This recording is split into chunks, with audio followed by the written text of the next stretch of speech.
آیا امکان دارد با پریدن در لحظه آخر سقوط آسانسور جان سالم به در برد؟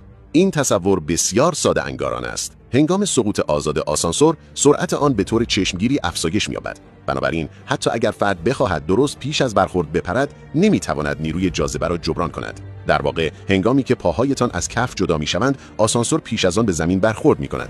تنها در صورتی که بتوانید مانند یک پرتاب کننده ماهر عمل کنید، احتمال نجات وجود دارد. در غیر این صورت یا با کف آسانسور و یا با سقف آن برخورد خواهید کرد که نتیجه‌ای جز آسیب جدی نخواهد داشت. روش پیشنهادی برای افزایش احتمال بقا، دراز کشیدن به صورت صاف با زانوهای خمیده و دستان باز است. این حالت موجب می شود تا ضربه ناشی از برخورد بهتر جذب شده و احتمال زنده ماندن افزایش یابد. اگرچه ممکن است آسیب‌هایی به بدن وارد شود، اما این روش ایمن‌ترین و علمی‌ترین رویکرد در مواجهه با سقوط آسانسور محسوب می شود.